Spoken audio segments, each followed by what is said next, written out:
그 고수님께서는 이제 봉암사 다시 이제 보고하셨는데 그때 처음 가보니까 그 봉암사 뒤에 그 굉장히 소나무고 이렇게 살림이 너무 좋은데 그 살림을 송두리째 그때 전부 다 산판한다고 다 업자들이 뭐 시청 직원들하고 이렇게 협잡해가지고 그걸 못하게 막으니까 그 사람들이 업자들하고 공무원들이 협잡해서 고수님이 감옥살이까지 보름 동안 하시는 일이 있었는데 그때 이제 감옥살이 하시면서 자기보다 더 죄가 하나도 없는 사람들이 전부 다 감옥살이를 하고 있으니까 이 사회가 참 엉터리고 참 부조리하구나라는 것을 적나라하게 그때 보셨다면서요?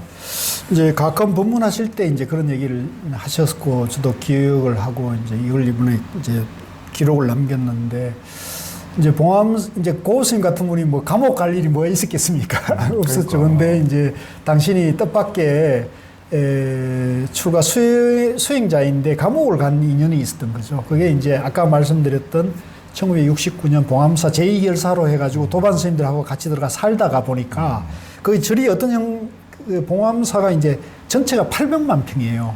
서울대 캠퍼스 같이 방대한 그렇죠.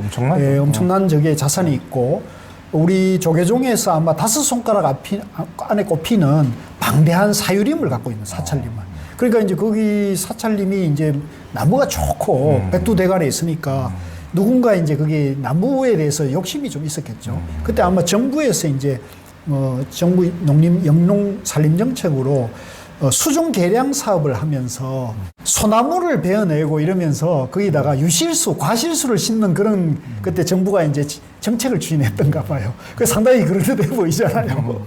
그러니까 이제 그게 아마 거기 주의스님하고 뭐 이런저런 이해관계 있는 분들이 이제 저래가지고 그거를 이제 산림업자들하고 해가지고 10년 계획으로 1차 5개년 계획으로 그 방대한 800만 평 산림을 그 좋은 소나무를 싹 빼내고 거기 이제 유실수를 짓는 그 계획이 이제 짜여 있더라는 거예요. 가보니까. 그러니까 이제 나무 빼낸다고 그 봉암사 가보시면 알지만 그 마당 도량을 GMC라고 그 사륜구동이 산으로 들어가가지고 나무를 실어내려고 그러니까 이 도량이 가보니까 이게 완전히 그냥 공사판이 되고 이러면서 너무 안타까운 거죠. 그래서 고수님이 대중들이 아이고 이렇게 해서는 안 된다. 청정 도량으로 살리려면 이거를 막아야 된다. 그리고 사찰림을 지켜야 된다 이런 생각을 하신 거죠.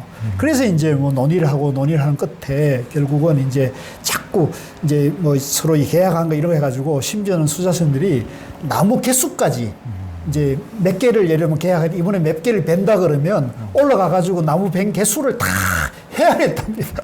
그러니까 이제 그 사람들이 전혀 뜻밖의 그런 복병을 만난 거 아닙니까? 그러니까 이제 이분들이 막 이렇게 간섭받고 이러니까 이 업자들이 이제 아이고 이 스님들이 괘씸한 스님들이 왔다 이래가지고는 이제 되게 그때만 하더라도 그 공무원들하고 서로 이제 뭐 협잡을 하고 이렇게 내통을 해가지고 이러니까 우리 저 스님들 때문에 안 되니까 이 스님들 좀 어떻게 해달라고 아마 이런 걸 하니까 이제 어느 날 그 이제 상감이 나왔는데 봉암사에 보니까 그때만 해도 그 봉암사에 이제 백년암에 해암 큰 스님이 계셨대요. 해암 스님 거기서 했는데 해암 스님은 해암 스님은 어디를 가나 항상 가면은 주변에 나무를 싹 시원하게 베가지고 그 벤 나무를 이제 목재를 그 이제 땔감을 장작을 쭉 쌓아 놓는 그런 가풍이 있대요. 그래서 이분이 이제 그 백년암에 들어가가지고는 주변에 나무를 싹 시원하게 쳐내고는 그걸 쌓아 놓으니까 이 상감들이 나와가지고 그때만 하더라도 그 상감들이 엄청났잖아요. 무서웠지 않습니까? 그러니까 이걸 보고는 딱 그걸 건수를 잡아가지고는 이제 주지를 나오라 했는데 그때 주지 스님이 이제 지유 스님인데 지유 스님은 절에 자리 안 있고 이제 주로 이제 모든 살림을 고우 스님이 총무를 받으니까 생각해. 총무 스님이 당신이 이제 나갔는데 그냥 뭐 아무 일 없이 잠깐만 다녀가면 된다고 가보니까 이제 이 나무를 이렇게 폈는데 이 엄청난 죄가 된 거예요. 근데 고우 스님 그 자리에서 잡혀가지고 이제 상주구치소에 이제 갇히게 됐다는 거예요.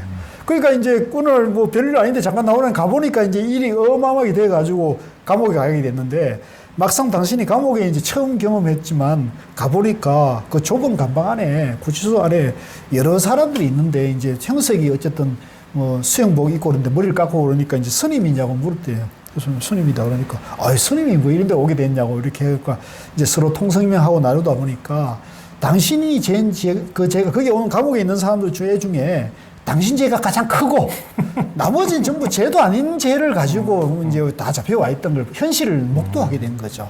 이제 그 중에는 이제 예, 학교 다니면 고등학교 가야 될 나이에 청소년도 소년범이 와 있었는데 애가 뭐 보니까 가정 집안도 별 적이 없고 그냥 배고프기 때문에 뭘 하나 훔친 것 때문에 잡혀와 있더란 거예요. 그래서 스님이 이제 너무 안타깝고 그러니까 이제 당신이 그래도 절에 소임 살다 오니까 절에 신도들이나 가언이나 이런 데 문경 신도들이 있으니까 반연들이 와가지고 이제 사식도 넣어주고 빵이나 음료수도 넣어주고 그러니까 이제 그 빵이나 음료수 다 절에 다 거기 이제 대중들이 나눠가지고 이러니까 스님이 법문도 듣고 막 그랬대 그 안에.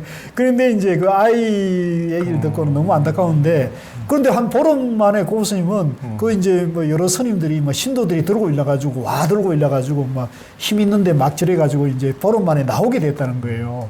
그 나올 때 이제 그 소년범이 너무 안타까워가지고 당신인데 들어온 사식이나 모든 빵이나 이런 거를 다 그 아이인데 돌려주고 나왔는데 그 현실을 보면서 이제 쉽게 말하면 유전무죄, 그죠?